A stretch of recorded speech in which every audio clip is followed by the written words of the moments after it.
Құрметті студенттер, біз абай шығармашылығындағы махаббат феномені тақырыбындағы әңгімемізді ары қарай жалғастырамыз.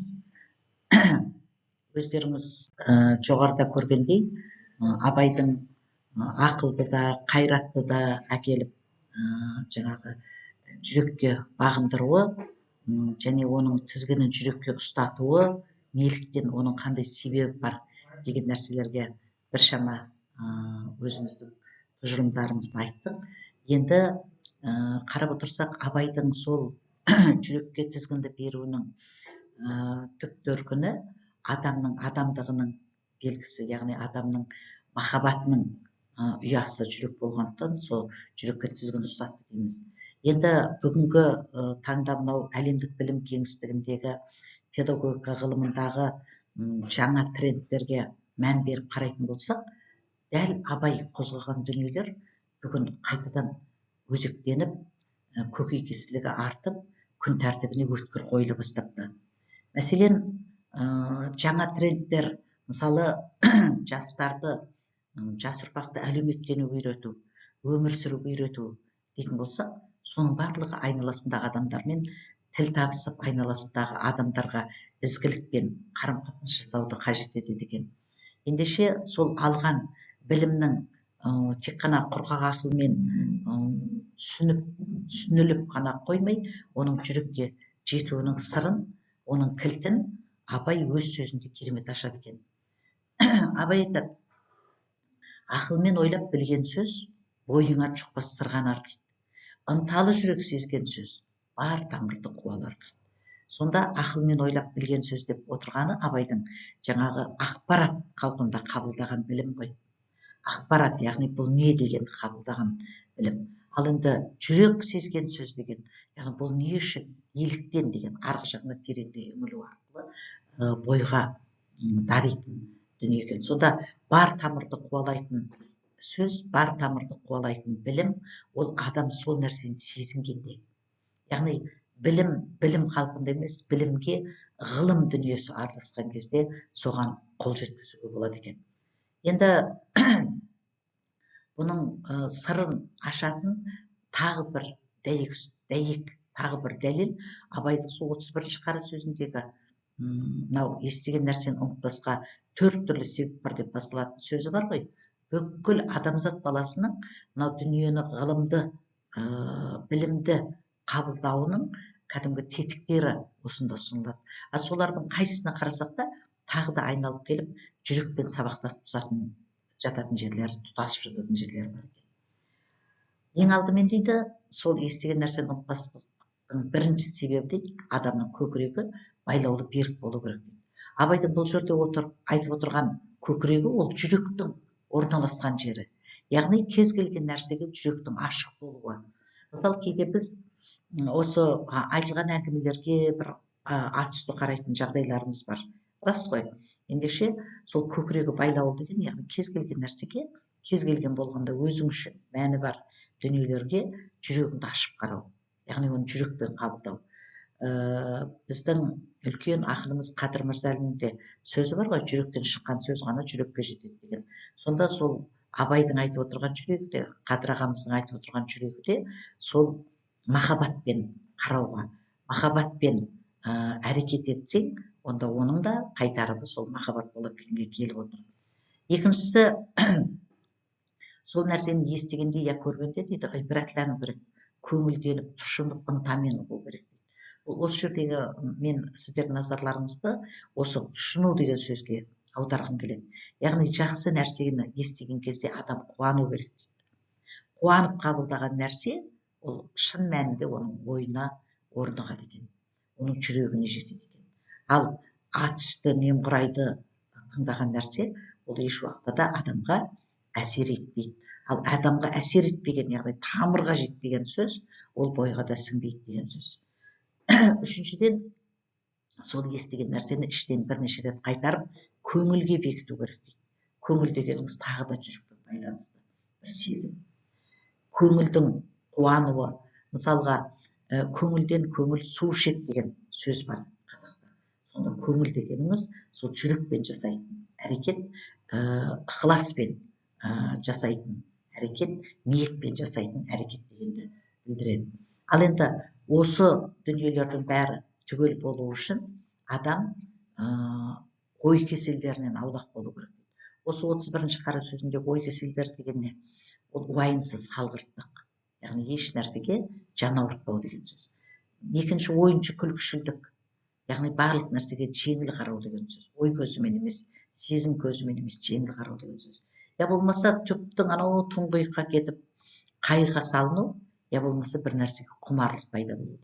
Сонда өмір сүруге деген жеңіл көзқараспен болмайтын нәрсенің бәрінен жаңағы мәселе туындатып, мынау қара бұлтты төндірудің арасында, яғни алған дүниелерің ол саған еш уақытта білім болып қонбайды дегенді көрсетті. Сондықтан да бұлардың ой кеселдерінен аулақ бола жүріп, сол жүректің айтқанына көну деген нәрсені айтады. Енді осы адам өміріндегі махаббат оған не береді? Ол ненің үйлесімінен тұрады деген мәселе туралы айтар болсақ, шын мәнінде бұл махаббат ең алдымен ақиқатты тануға, яғни хақ жолын тануға жетелейтін бірден бір алтын көпір деп айтуға болады. Мысалы, ақиқат, шындық деген нәрсе бұл үш деңгейге бөлінеді деп айтамыз. Субъективті шындық, объективті шындық және ақиқат, хақ немесе. Бұл жердегі субъективті шындық деп отырғаны, яғни әр адамның мына өмірден түйген өзінің шындығы болады. Яғни өзінің мені арқылы қалыптасатын, өзінің мені мойындайтын шындығы. Ал объективті шындық ол субъективті шындықтан әлдеқайда жоғары, яғни ол бүкіл адам мойындайтын, бүкіл жаңағы сол бір мәселені түсінетін, түйсінетін адамдардың ортақ шындығы. Ал ақиқат ол жаратушының өзінің заңдылығына ғана бағынатын, қарапайым пенделер оны түсініп, түйсініп болмайтын, мынау әр таныған сайын, көрген сайын, білген сайын таңдандырудан жазбайтын ұлы шындық. Яғни ол ақиқат, абсолютті ақиқат. Енді махаббат сол ақиқатты түсінуге және мойындауға негіз болады екен. Енді сол ақиқаттың сырын сезіну арқылы адамның мынау эмоционалды күйі қалыптасады екен. Жаңағы айтып отырған адамның көңілі, адамның жан дүниесіндегі сезіміндегі бір сәттер әрқилы, соның барлығы сол ақиқаттың сырын сезінуден туады екен. Абайдың айтып отырған тұшыну деген сөзінің де мәні осымен тікелей байланысты. Яғни әуел баста айтқан рационалды интеллект пен эмоционалды интеллектінің екеуінің бірге жүруі керек дегендегі ойдың кілтін Абай осы жерде ұстатып отыр қолымызға. Енді бұл ақылмен танып, жүрекпен сезінген сөз адамға не береді? Ол әрине, ол адамның мынау қабілетін дамыта отырып қасиетке ұласады екен. Яғни интеллектуалдық әлеуетін өсіреді екен. Енді адам жай ғана ортада қалыпты өмір сүретін, я болмаса жаңағы барды ғана тұтынатын адам емес, енді ол өзі жасайтын қасиетке бола бастайды. Яғни оның жасампаздық қабілеті арта бастайды екен. Ал енді төртіншісі, осы дүниенің бәрін сезініп мойындаған кезде адамның көркем мінезі қалыптасады деген айтады. Яғни мына этикалық, әдеп, эстетикалық сұлулық қалыбы орныға бастайды. Міне сонда бұл махаббат осы ақиқатты танудың, ақиқаттың сырын сезінудің, жасампаздықтың және көркем мінездің үйлесімін ұстап тұратын өзек болып саналады екен. Енді Абайдың қай сөзін қарасаңыз да, осы қайта-қайта айналып келіп тоқтайтын жері сол махаббат жүрек деген мәселелермен тығыз байланысты. Міне ынталы жүрек, шын көңіл, өзгесі хаққа жол емес дейді. Хақ дегеніміз жаңа айттық қой, абсолютті ақиқат деп. Яғни жүрек пен шын көңілден басқа хақты тануға еш нәрседе ықпал ете алмайды дегенді айтып отыр. Ал енді мынау келесі өлең шумағына қарасаңыздар, дененің барша қуаты өнерге салар бар күшін. Жүректің ақыл суаты махаббат қылса тәңір үшін. Яғни дененің барша қуаты өнерге салар бар күшін деген жасампаздық дегеннің мәні осы жерде ашылады. бұл жердегі өнер бұл жаңағы тек қана искусство деген мағынаны білдірмейді. Бұл адам баласының қолымен жасалатын дүниелер деген. Яғни адам жасайтын дүниелер. Сонда адамның жасампаздығының дәлелі болып тұратын адам қолымен жасалған нәрселер. Сонда бүкіл қуатыңды сол өнерге салсаң дейді, онда мынау ақыл сенің жүрегіңе тоқтаусыз бір қор қалыптастырып отыратын суатқа айналады. Әрине ол қай кезде суатқа айналады? Бір ғана Тәңірге, бір ғана жаратушыға махаббатпен қарасаң, ол жасаған дүниеге махаббатпен қарасаң дегенді көрсетеді. Осы жердегі айтып отырған сұлулыққа құштар, жаңағы эстетика дегеніміз не? Эстетика дегеніміз үйлесімге ұмтылыс, немесе үндесу. Шын мәнінде жаратушының жасаған нәрсесінің барлығы бір көзге көрінбейтін, бірақ жүрекпен, ақылмен сезілетін бір үндесімге құрылғаны хақ. Өйткені жаратушының жаратқан дүниесінің ішінде бір мүлт кеткен, я болмаса бір жаңағы өзінің заңдылығынан тыс нәрселерді көрмейсіз. Бәрі бір тұтас үйлесім, бір тұтас үндесім. Сондықтан да соған ғашық болу, соны сезіну, соны түйсіну, соны сүю деген нәрсе, ол әр нәрсеге бір құмарланып, әр нәрсеге бір басын жаңағы сұғып жүретін нәрседен әлдеқайда бөлек екен. Сонда Абайдың айтуында махаббат, ғашықтық деген ол құмарлықтан бөлек нәрсе дейді. Қараңызшы, ғашықтық құмарлықпен ол екі жол, құмарлық бір нәпсі үшін болады сол. Яғни құмарлық нәпсінің жетегінде кету, сол сезімнен туатын нәрсе де, ал енді ғашықтық деген ол дүниенің сырын сезінуден, тағы да қайтып айтамыз, оны сүюден туатын нәрсе. Сондықтан да ғашықтық келсе жеңер бойыңды алып, жүдетер безгек ауру сықылдан. Яғни дүниенің сырын таныған сайын адамның ойында, адамның бүкіл мынау дүниені тануында бір тоқтаусыз серпілістер жүріп жатады екен. Яғни білген нәрсенің, оның арғы жағында тағы да бір құпияларды білуге деген ұмтылыс. Сонда махаббаттың өтеуі махаббат деген, яғни бізді махаббатпен жаратса, онда жаратқан дүниенің де арғы жағына үңілу, арғы жағынан өзіңнің керегін табу, тіпті оның сырын түйсінуге біздің жасайтын әрекетіміздің бәрі сол махаббаттың тікелей көрінісі, соның дәлелі болып табылады екен. Ал енді ондай махаббатқа не тұғыр болады? Әрине, ол ең алдымен ар. Адам баласы адам баласынан тек ғылым, ар, мінез деген нәрселермен ғана озат дейтін Абайдың сөзі бар ғой, сондағы ар. Ар бар адамның бойындағы адалдық, ар бар адамның айналасына қарым-қатынасындағы тазалық, ар бар адамның бойындағы беріктік, яғни мына өзінің иманы өзіне күзетші болатындай беріктік, және имандылық.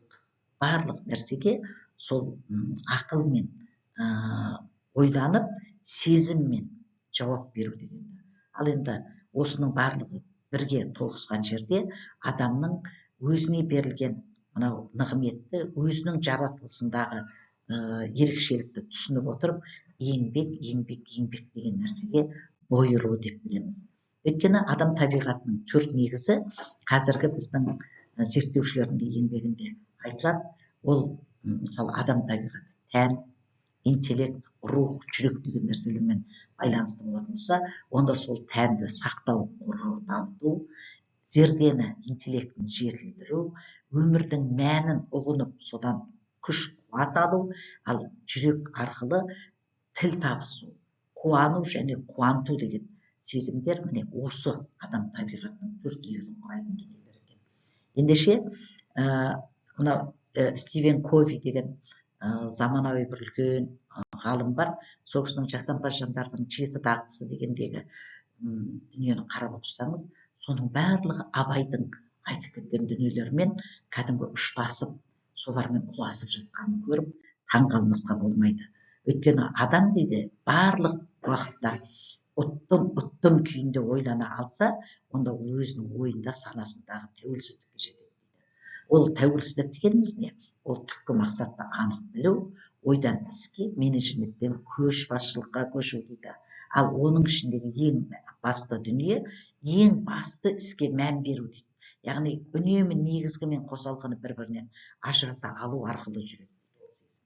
Ендеше осы тәуелділіктен құтылып тәуелсіздікке жеткен адам, ол өзінен өзара тәуелділікке барады. Яғни қазіргі синергетика дегенді көп айтамыз ғой. Сондағы Стивен Ковидің беретін анықтамасы бойынша синергия дегенің ең жоғары тәртіптегі әрекет дейді. Яғни принциптерге сүйенетін көшбасшылық дейді. Әуелі түсіну, сосын түсінікті болуға ұмтылу дейді. Ал бұны қарап отырсақ, осы жердегі айтып отырған ең жоғары тәртіптегі әрекет принциптерге сүйену деген Абай айтқан ғаделетке барып тіреледі. Кімде махаббат көп болса, ол айналасына да әділетті болады екен. Сондықтан да бұл адамның ішкі жан дүниесінен шығатын осындай бір сезім, осындай бір түсініктер Аристотельдің еңбегінде тіпті тереңдеп ашылған екен. Әрине, көне дәуірдің ойшылдарының сол кездегі сөздері бүгінде ғылымда жан-жақты ашылып, жан-жақты таратылып түсіндіріп жатыр. Өйткені адамзат баласы ізгіліктің, адам бар жердегі ізгіліктің мәнін қазір одан сайын түсіне түскен рас. Жаһандану, айтады ғой, мемлекеттерді жақындастырғанмен жеке адамдарды алыстататын үдеріс. Осы адамдар бір-бірінен алыстап бара жатқан кезде біздің қайтадан айналып келіп сол көне дәуір ойшылдарының ізгілік, мәдениет туралы сөздеріне қайта оралуымыздың себебі осында. Аристотельдің айтуында ізгілік, мәдениет деген адамның әдетке айналдырылған ішкі адамгершілік әлемінің кемелділігі, яғни толысқандығы. Ол бақытқа бастайды. Өйткені адамдарға қазір бір-ақ нәрсе жетпейді. Бақыт деген нәрсе. Бақыт адам өмірінің соңына дейін ізгілікті істі іске асыру нәтижесі. Олай болатын болса, бүкіл ізгіліктің де, бүкіл бақыттың да бастауы махаббат екен. Сондықтан Абай зерделеген махаббатты шынайы түсіну, түйсіну және оны өзіміздің өміріміздің бағыт-бағдарына алу, міне ол біздің Абай танудан тапқан ең үлкен олжамыз болса керек. Сондықтан да назарларыңызға рахмет деймін, бәріңізге махаббат тілеймін.